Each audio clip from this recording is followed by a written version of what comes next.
Corona महामारी के कारण देश भर लॉकडाउन हुआ, जिसके कारण 3 महीने स्कूल बंद रही। फिर भी स्कूल संस्था चालकों ने फीस के लिए पालक वर्ग पर दबाव डाला। ऐसे में विदर्भ पेरेंट्स एसोसिएशन के अध्यक्ष संदीप अग्रवाल ने नो स्कूल नो फीस का आंदोलन छेड़ा। यह आंदोलन सफल रहा। इस आंदोलन की भूमिका को लेकर संदीप अग्रवाल जी से की प्रतिक्रिया।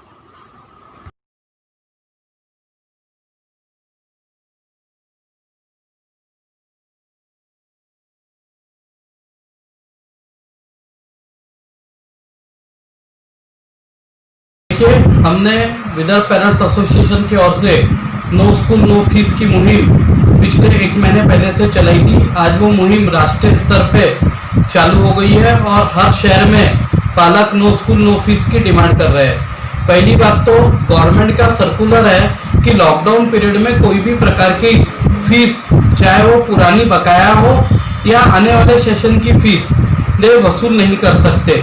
उसके संदेश, SMS, फोन ये नहीं कर सकते। इसके बावजूद भी इन लोग क्या कर रहे हैं कि फोन कर रहे हैं, टीचरों से फोन करवा रहे हैं कि आप फीस भर दो, नहीं तो आपके बच्चे को हम स्कूल से निकाल देंगे। आप फीस नहीं भरेंगे तो आपको ऑनलाइन की लिंक नहीं भेजी जाएंगी। पहली बात तो मैं पूछना चाहता हूँ कि इनको इतनी घाई क्या हो गई। हर साल स्कूलें खुलती थी, 25 जून के बाद से स्कूलें खुलना चालू होती थी, लेकिन इस बार अचानक 31 मई को हर स्कूलों ने पैसे का दबाव डालना चालू कर दिया और ऑनलाइन एजुकेशन का नया पैतरा खेल दिया। मैं आपके माध्यम से पूछना चाहता हूं कि क्या ऑनलाइन एजुकेशन अपने भारतीय सिस्टम में फिट बैठता है क्या? अगर आप ऑनलाइन एजुकेशन की बात करते हैं तो पहली बात तो ये फिजिबल नहीं है हिंदुस्तान में, क्योंकि यहाँ हिंदुस्तान में 78% लोग जो है ग्रामीण में रहते हैं। अगर आप शहरों में ऑनलाइन एजुकेशन चालू करेंगे तो ग्रामीण के बच्चों का क्या करोगे वो पहले बताएं। उसके अलावा जो राइट टू एजुकेशन में बच्चे हैं उनको क्या सरकार या स्कूल संचालक मोबाइल देने वाले हैं? ये भी बात क्लियर करें। और अगर इनको ऑनलाइन एजुकेशन चालू भी करना है तो उसकी नीति पहले तो सरकार ने बनाना चाहिए। ऐसा नहीं होगा कि स्कूल बोलेगा कि हम ऑनलाइन पढ़ाना चालू कर दिए, आप फीस भर दो। अभी तक ना केंद्र सरकार ने ना राज्य सरकार ने किसी भी प्रकार की ऑनलाइन एजुकेशन की कोई नीति बनाई नहीं है। तो जब तक वो नीति नहीं बनती है, ऑनलाइन एजुकेशन का जो पैतरा है इन्होंने बोलना नहीं चाहिए। और अगर उसके अलावा भी ऑनलाइन एजुकेशन चालू कर रहे हैं तो जिन्होंने फीस भरे या नहीं भरे उससे कोई मतलब नहीं है। इन्होंने लिंक सबको भेजना चाहिए। जिसको पढ़ना रहेगा वो पढ़ेगा, जिसको नहीं पढ़ना है नहीं पढ़ेगा। वो कंपल्सन किसी पे होना नहीं चाहिए, क्योंकि शिक्षा जो है सबका लोकतांत्रिक अधिकार है और उसको आप उसके लोकतांत्रिक अधिकार से वंचित नहीं कर सकते। यही मेरा बोलना है। और मैं विदर्भ पेरेंट्स एसोसिएशन की ओर से हम लोग मांग कर रहे हैं कि लॉकडाउन पीरियड की 3 महीने की फीस पूरी तरह माफ की जाए और जो नया सेशन है इसकी फीस में 50% रियायत दी जाए, वो भी ट्यूशन फीस में, तथा जो अन्य प्रकार की कई फीसें लेते हैं जैसे admission fees, miscellaneous fees, term fee, कोई भी प्रकार की फीस इस साल में नहीं ली जाए। ये मांगों को लेके हम नो स्कूल नो फीस का आंदोलन कर रहे हैं। ये बात बरोबर है, सभी स्कूलों वालों ने व्यापार चालू कर दिया है। कॉपी, किताबें, कपड़े, जूते बेचना आज उनका मुख्य धंधा हो गया है। जब भी स्कूल खोलने का समय आता है ये नई प्रकार की दुकानदारी चालू हो जाती है, जबकि सरकार के स्पष्ट आदेश है। सरकार ने ऑन एफिडेविट शपथ पत्र पे नागपुर हाईकोर्ट में शपथ पत्र में कहा है कि हम किसी भी प्रकार की व्यावसायिक कार्य स्कूल में करने नहीं देंगे। अगर कोई करता है तो हम उसकी मान्यता रद्द करेंगे।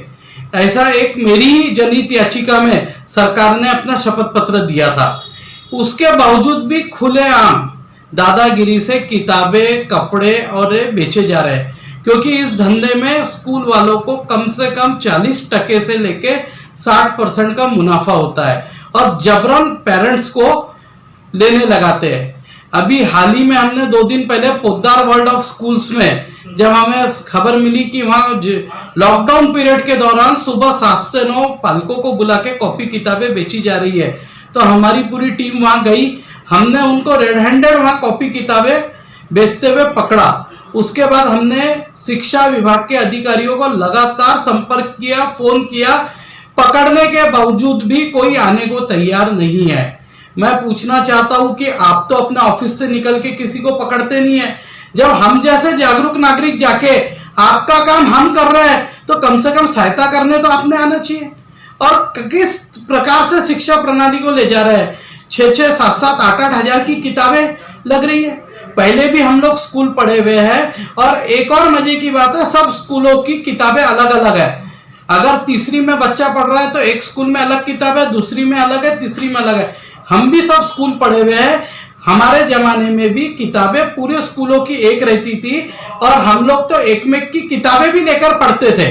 लेकिन आज का जमाना ऐसा नहीं है, हर साल ऑथर का नाम चेंज करके मोटे कमीशन के लालच में किताबें बेच रहे हैं। इनका जो कार्य चल रहा है, इससे तो मेरे को संशय हो रहा है कि आने वाले समय में अगर इसे आज हम नहीं रोकेंगे तो इन लोग अपने स्कूल में किराने की दुकान, दूध की दुकान, फल फ्रूट और सब्जी भी बेचना चालू करेंगे और पालकों पे कंपल्सन कर देंगे कि भैया किराना खाना है तो मेरे तो यहाँ का खाना है, दूध लेना है तो हमारे स्कूल का लेना है। तो इस प्रकार का धंधा शिक्षा के जगहों पे नहीं होना चाहिए और हम इसका तीव्र विरोध करते हैं। अब देखिए, हजारों फोन हमको रोज आ रहे हैं और लोग इतने परेशान है और त्रस्त है और हेल्पलाइन नंबर से कुछ नहीं होता है। जब हम खुद ही फोन करके इनको पकड़ाते हैं तो रे नहीं आते तो हेल्पलाइन पे फोन करके रे क्या करने वाले। सिर्फ पालकों के आंखों में धूल झोंकने के लिए हेल्पलाइन नंबर रहता है। इनको भी मालूम है कि फीस वसूली जा रही है, इनको भी मालूम है कि फोन किए जा रहे हैं, इनको भी मालूम है SMS किए जा रहा है। लेकिन रे कब जगेगा, जब रे डरा धमका के सब पालकों से पैसा भरवा लेंगे, उसके बाद पता लगेगा कि शिक्षा विभाग ने एक अध्यादेश निकाला। जब तक तो लूट हो चुकी है भैया, जब लूट चालू है तभी रोकने आप लोग आगे आओ ना।